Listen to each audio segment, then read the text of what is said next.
Trader, eu sei que você deve estar todo perdido aí no gráfico. Não sabe nem qual tempo que você vai analisar, não sabe a estratégia que você vai utilizar, nem sabe o gerenciamento que você vai seguir. Mas é por isso que eu decidi criar o Expert em M5. O Expert em M5 é uma minissérie onde eu vou te ensinar todos os filtros, gatilhos para você operar nesse tempo gráfico. Além dos filtros e gatilhos, eu vou te mostrar operando na prática em M5 e te mostrar as melhores estratégias para você utilizar nesse time. Então, se você quer aprender de uma vez por todas e ter resultados melhores, me acompanhe aqui. Expert em M5, essa minissérie que a gente está iniciando hoje, e essa daqui é a aula de número 1. E eu vou mostrar para vocês os principais filtros e gatilhos para você operar retração em M5, esse período de vela que a gente está iniciando essa minissérie. Vamos lá para o conteúdo. Eu vou ensinar para vocês aqui, antes de tudo, antes de passar os filtros, os gatilhos para vocês operarem retração em M5, eu vou ensinar para você que talvez é iniciante, talvez seja a primeira aula que você está acompanhando aqui do canal. Eu vou ensinar para você o que é retração, para você realmente saber, né, ter a noção de retração, porque é algo que a gente vai falar muito nessa minissérie. Fechou? Então vamos lá para o conteúdo. O que é retração de M5? Cara, retração é muito simples, é algo que é lógico, né? Toda vela ela tem uma abertura e um fechamento. A vela ela tem um corpo e ela tem rastros, pavis, que se chamam retração, que eu vou te mostrar agora na prática, né? O que é retração de M5? Vamos lá. Toda vela tem uma abertura, então vamos supor que esse candle aqui, ó, ele abriu nessa região aqui. Ele abriu nesse exato momento. Ele fez a movimentação, subiu, subiu, tocou em alguma região, né? E ele acabou retornando, fazendo essa movimentação ao contrário, e passou o tempo de expiração e ele finalizou aqui. O que aconteceu? Ele retraiu, ele retornou, ele fez uma movimentação de retorno, de retração, ele voltou, né?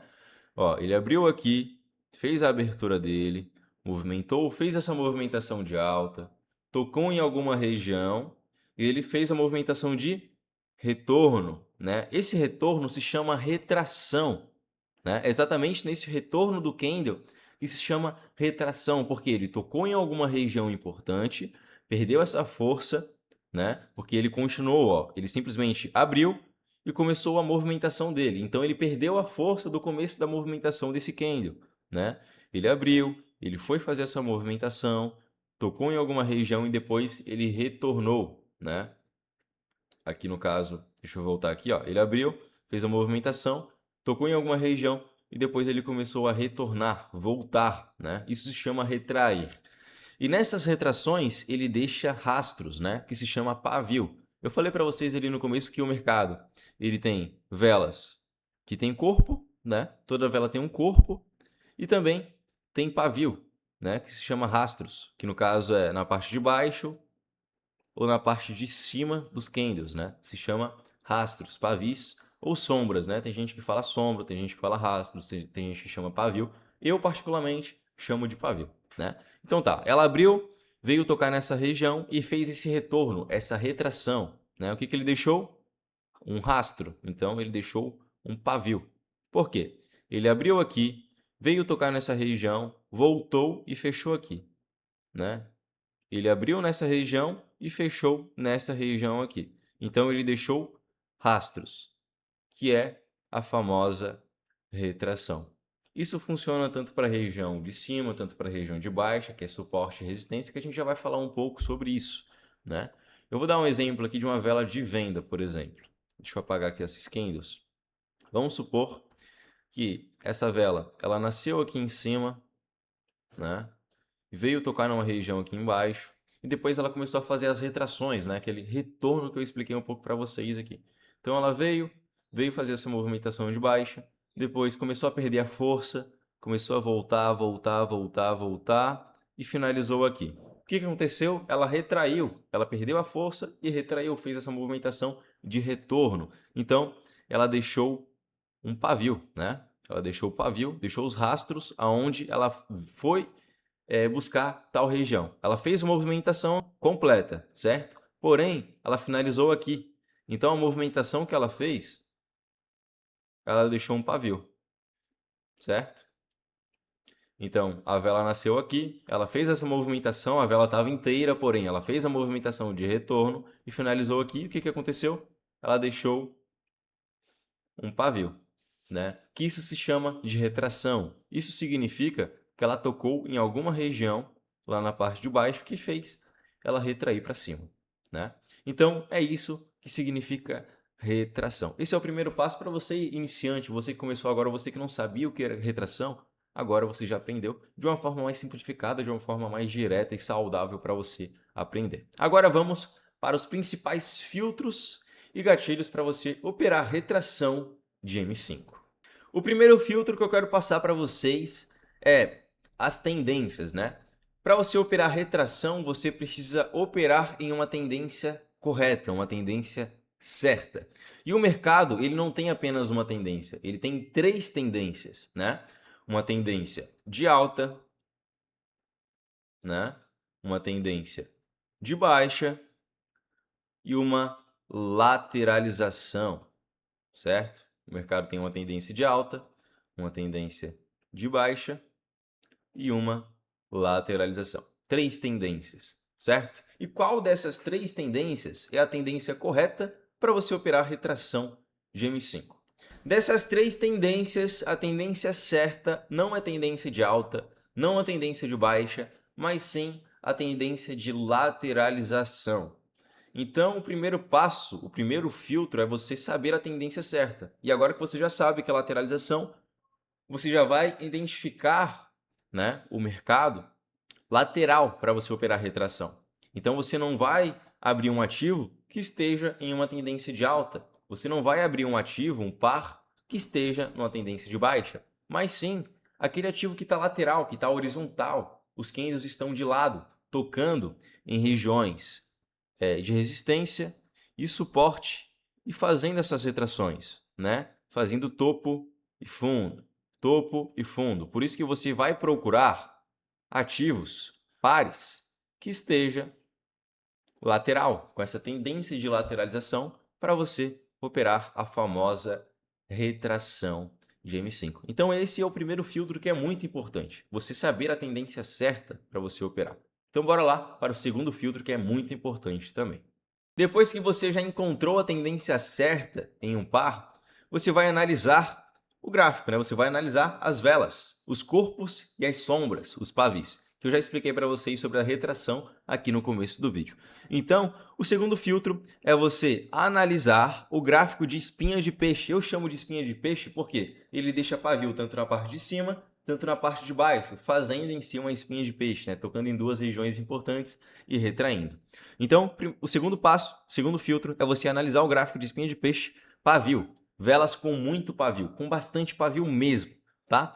Então, vamos supor que aqui a gente tem 2 regiões e o segundo filtro é você encontrar velas dessa maneira aqui, ó. Velas com corpo, mas que deixa pavio tanto na parte de baixo tanto na parte de cima também, certo? Velas com cores diferentes, né? Com essa coloração alterada, alternação de cores, porém, velas que deixam bastante pavio, tanto na parte de cima, né? Na parte de cima, tanto na parte de baixo, certo? Então, você vai procurar velas que estejam com pavis, bastante pavio. A famosa espinha de peixe, né? Que está aqui no segundo filtro. Analisar o gráfico de espinha de peixe. Pavio, velas com muito pavio. Que é o gráfico lateral, com pavio tanto na parte de cima, tanto pavio na parte de baixo dos candles. O primeiro filtro se identifica com o segundo filtro, porque para você saber se o gráfico está de espinha de peixe, está tocando em 2 regiões importantes, ele precisa estar lateral, né? Para tocar em 2 regiões importantes. Então, para você identificar um gráfico com muita retração, ele precisa ter muito pavio, e ele precisa estar com o primeiro filtro, né? Com a tendência correta, que é a lateralização. E depois, ele precisa deixar bastante pavio, tanto na parte de cima, tanto na parte de baixo, estando lateral. O terceiro filtro é marcar as zonas mais importantes dessa lateralização com muita retração, né? O nome já diz, lateralização com retração. É o primeiro filtro e o segundo filtro junto, né? A tendência certa, que é a lateralização, o segundo filtro, que é muita retração, e agora o terceiro filtro é marcar as zonas mais importantes dessa lateralização com retração. E as duas regiões mais importantes são aonde os pavis chegam e retraem, chega e retrai, né? Então é a região de resistência e a região de suporte, que é onde o gráfico lateral com retração ele toca e retrai para cima e retrai para baixo, né? Você que é iniciante, você não precisa se preocupar se você não sabe o que é resistência e se você não sabe o que é um suporte. Porque eu vou te ensinar agora de uma maneira muito fácil e muito simples, tá? Para você aprender de uma forma mais direta.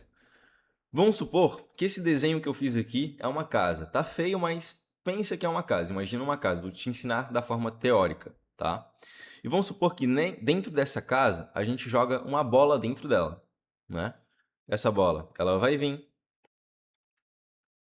vai buscar o chão da casa, que é o suporte do mercado, né? Que é o fundo, no caso, e vai bater no teto. Depois que ele bate no teto, o que acontece? Ele volta e bate no chão. E é exatamente isso que funciona o suporte e a resistência. A resistência é a parte mais alta do mercado, é a parte do topo. E o suporte é a parte de baixo, a parte do fundo. No caso, o chão da casa é o suporte. E a resistência da casa, né?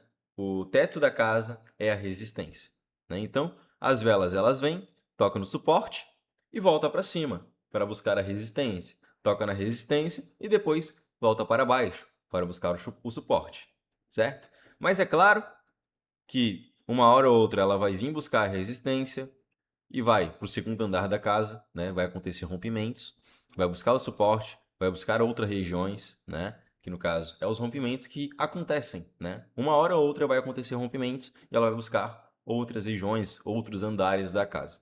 Se é que você me entendeu, a região de resistência é a parte de cima e o suporte é a parte de baixo do gráfico, onde ele toca, ele sobe e na resistência ele toca, ele desce. Então é exatamente isso que funciona, é assim que funciona as duas regiões mais importantes, né? E que a gente tem que marcar essas duas regiões na lateralização com retração para saber aonde ele tocar, ele pode retrair, para a gente tomar as decisões de compra ou de venda que eu já vou te explicar agora.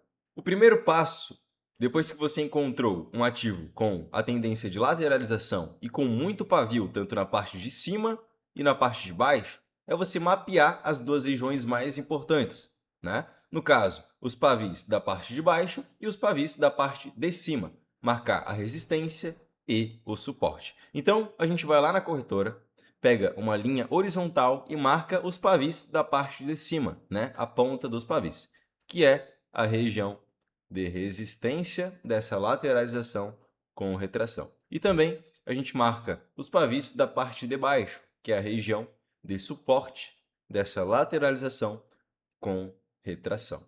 Então aqui a gente já tem as duas regiões mais importantes do gráfico, que é a resistência e também o suporte. Fechou. Aqui você já aprendeu, né, a mapear a lateralização com retração, marcar os pavis da parte de cima e os pavis da parte de baixo, para a gente saber as duas regiões que ele está tocando e retraindo, para a gente entrar com esse filtro e gatilho que eu vou explicar para você agora, que é o gatilho de quantidades de toque.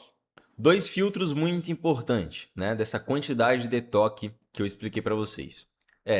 3 toques mínimos para entrar no quarto toque. Então, a gente tem que ter 3 toques na região de resistência ou na região de suporte para a gente poder entrar no quarto toque, né? Por exemplo, aqui na região de resistência tem 3 toques.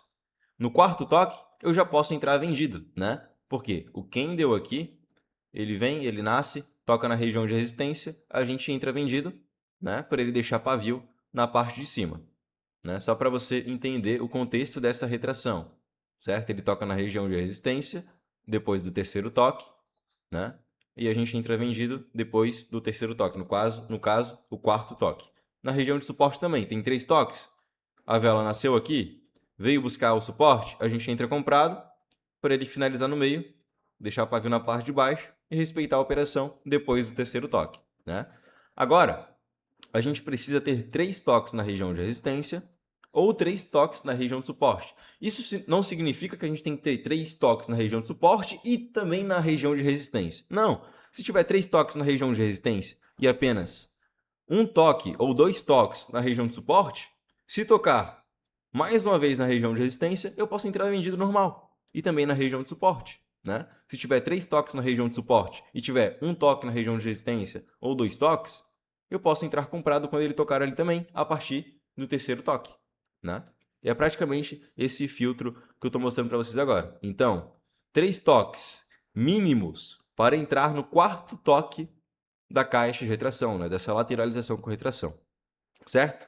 Então, tocou uma vez, 2 vezes, 3 vezes na região de resistência e nasceu uma vela, né? Uma nova vela, e veio tocar na região de resistência, o que a gente pode fazer? É pegar uma venda, né? Uma venda, tranquilamente, no 4º toque. Por quê? Ele já tocou uma, já tocou 2 e já tocou 3 vezes.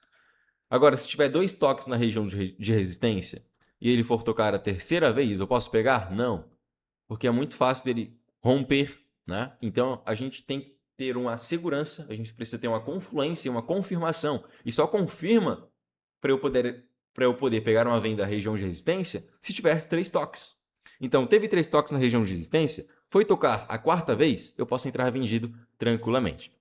Eu posso entrar vendido também se caso ele tiver 4 toques e ele for tocar a 5ª vez na região de resistência. Eu posso entrar vendido normalmente para ele fazer essa retração, deixar pavio na parte de cima e a gente finalizar a operação bem sucedida. Porém, a gente teve 1 toque, 2 toques, 3 toques, 4 toques e também 5 toques. Agora chega o momento do outro filtro, né? Que é, após o 5º toque, não podemos mais pegar a operação. Então vamos supor que você já está analisando o mercado lateral, bastante pavio na parte de cima e na parte de baixo, teve 5 toques na parte da região de resistência ou na região de suporte. No 6º toque, você não pode mais pegar a operação. Por exemplo, a gente teve 5 toques na região de resistência. Veio uma vela e tocou novamente na região, que no caso fez o 6º toque, a gente entra vendido? Não. Por quê? A chance dele romper e dar um loss na nossa operação é muito grande. Então, isso significa que 3 toques mínimos para entrar no 4º toque, né? Até o 5º toque. E depois do 5º toque, a gente não pode mais pegar a operação. Então, na região de resistência ou suporte, isso serve para os dois, tá? Se teve 3 toques na região, no 4º toque, a gente pode pegar. Tanto na região de suporte, tanto na região de resistência. Se for na região de suporte, é uma compra. Se for na região de resistência, é uma venda. 4º toque, podemos pegar. 5º toque, podemos pegar. 6º toque, não podemos. Por quê? Ele pode romper, né? Ele pode romper as regiões. Pode fazer um rompimento. Então, tem que ter muito cuidado nesses 2 filtros e gatilhos. Então, os pontos de entrada é a partir do 3º toque. 4º e 5º toque eu posso pegar. Tanto na região de resistência, tanto na região de suporte. Certo? Então já anota aí que isso é muito importante. Agora eu vou mostrar para vocês 2 filtros muito importantes, que é o tempo de expiração e o tempo gráfico, que vocês já sabem, né? No caso M5. Sempre tem que ter vela para M5. A vela sempre tem que finalizar em 5 minutos. Você não vai analisar em 1 minuto, você não vai analisar em 10, 15, 30 minutos, você vai sempre analisar em M5. Né? A série já diz, Expert em M5. Então cada vela dessa daqui tem que ter 5 minutos de expiração. Agora um filtro muito importante. Você está analisando o mercado, encontrou a tendência certa, gráfico ideal, marcou a região de resistência e suporte e a vela veio buscar uma região importante, no caso, teve 3 toques, no 4º toque, acabou tocando, você vai pegar a operação, você não sabe o tempo que você vai pegar para a operação finalizar, agora você vai saber. Por quê? É sempre para final de vela, tá? Esse filtro aqui, ó, é muito importante. Você não vai pegar o tempo de expiração para 1 minuto, não vai pegar para 2 minutos, 3 minutos. Você sempre vai pegar a operação para final da vela de M5. Então vamos supor que a vela que nasceu, né, tá fazendo a movimentação, não tocou em nenhuma região ainda, né? Já se passaram 1, 2 minutos, 3 minutos, mas ela veio pegar essa região aqui de resistência, vamos supor um exemplo, e você não sabe o tempo que você vai pegar a operação. Você sempre vai pegar para a final da vela de M5. Então vamos supor que aqui a vela está rolando, passou 3 minutos, sobrou 2 minutos para ela finalizar. Você vai pegar para esses 2 minutos que falta para a vela acabar, certo? É sempre para a final de vela de 5 minutos, sempre para a final de M5. Então a vela nasceu, ela veio buscar a região aqui, falta 2 minutos para ela finalizar, você pega para esses 2 minutos, para a final dessa vela, sempre para a final da vela que você pegou a operação, não para a próxima também, certo? É sempre para a final de vela. Então, a vela movimentou, veio tocar aqui, você entrou vendido para a final de vela e ela vai finalizar. Quando ela finalizar, a sua operação vai acabar e você já vai saber o resultado. Então, agora você já sabe o tempo que você vai pegar a operação, o tempo de expiração, que é sempre para a final de M5, tá? A vela pode estar em andamento ali, passou 1 minuto, 2 minutos, 3 minutos, você pode pegar sempre para a final de M5. Esse é o tempo de expiração padrão que você tem que colocar na sua mente para você pegar a operação, certo? Isso tanto para a região de resistência, tanto para a região de suporte. Tocou em algum gatilho, teve mais de 3 toques, fez o 4º toque, você pode pegar sempre para a final de M5, tá? E o tempo gráfico é sempre em M5. Esses são os últimos filtros, então por aqui já foi, né? Ensinei para vocês a tendência certa, qual gráfico vocês precisam analisar, né? Que é o gráfico de espinha de peixe, bastante pavio. As zonas mais importantes, que é a região de resistência e suporte, e também o tempo de expiração, o tempo de vela e também a quantidade de toque, né? Os filtros aqui que eu ensinei para vocês. Então, os principais filtros e os principais gatilhos para você operar retração em M5 foram entregues nessa aula. Então, revisem, estudem e apliquem da forma correta para aumentar o resultado de você. Então acompanha essa saga até o final, que eu tenho certeza absoluta que os seus resultados vão aumentar cada vez mais depois que você assistir essa série por completo. Então, revisa a aula, assista a aula novamente, vai lá na frente do gráfico e aplica da forma correta e depois me envie o seu feedback. Então, já deixa o seu like aqui, se inscreva no canal e comenta o que você achou dessa aula aqui, dos principais filtros de retração em M5.